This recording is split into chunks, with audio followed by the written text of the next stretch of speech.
మరికొన్ని గంటల్లో ఉత్తరాంధ్ర ప్రజల చిరకాల స్వప్నం సాకారం కానుంది.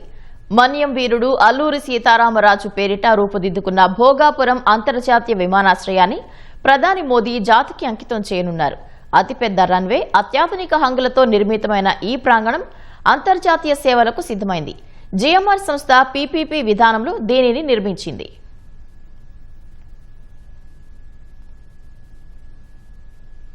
ఉత్తరాంధ్ర సమగ్రాభివృద్ధి, ప్రపంచ పెట్టుబడులను ఆకర్షించేందుకు ఈ విమానాశ్రయం ఒక వారధిగా మారనుంది. కోస్టల్ కారిడార్ కు కొత్త రూపును తీసుకురావడంతో పాటు పారిశ్రామిక ప్రగతికి ఊతమివ్వనుంది. ప్రయాణికుల కోసమే కాకుండా కార్గో సేవలు కూడా ప్రారంభమైతే ఈ ప్రాంత వ్యవసాయ, ఉద్యానవన రంగాల్లో గుణాత్మక మార్పులు రానున్నాయి. విమానాల మరమ్మతుల విభాగం ఏర్పాటైతే స్థానిక నిరుద్యోగులకు ఉపాధి అవకాశాలు మెండుగా లభిస్తాయి.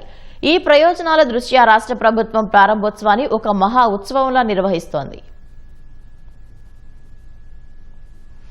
రాష్ట్రం విడిపోయినప్పుడు నాడు చంద్రబాబు ముఖ్యమంత్రిగా, అశోక్ గజపతిరాజు కేంద్ర పౌర విమానయాన శాఖ మంత్రిగా ఉన్న సమయంలో విమానాశ్రయానికి బీజం పడింది.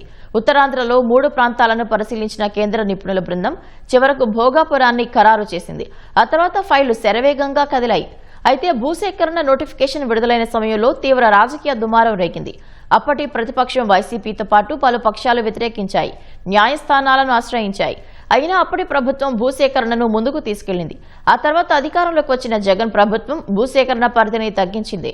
నిర్వాసితుల కాలనీల నిర్మాణానికి నిధులు మంజూరు చేసి ఎన్నికలకు ముందు హడావిడిగా శంకుస్థాపన చేసింది. ప్రస్తుతం కూటమి ప్రభుత్వం అధికారంలోకి వచ్చే నాటికి ఎయిర్పోర్టు పనులు 30% పూర్తయ్యాయి. ముఖ్యమంత్రి చంద్రబాబు పనులను నిరంతరం స్వయంగా సమీక్షించారు. కేంద్ర మంత్రి రామ్మోహన్ నాయుడు ప్రత్యేక చొరవ చూపించారు. పనులు నిర్ణీత గడువులోగా పూర్తయ్యేలా చర్యలు తీసుకున్నారు.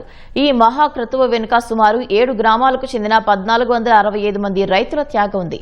వారు తమ భూములను ఇవ్వటం వల్లే నేడు ఈ అంతర్జాతీయ విమానాశ్రయ కల సాకారమైంది. భోగాపురం విమానాశ్రయాన్ని 4727 కోట్ల అంచనా వ్యయంతో అత్యంత ఆకర్షణీయంగా తీర్చిదిద్దారు. ఏడాదికి 60 లక్షల మంది ప్రయాణికులకు సేవలు అందించేలా టెర్మినల్ నిర్మించారు.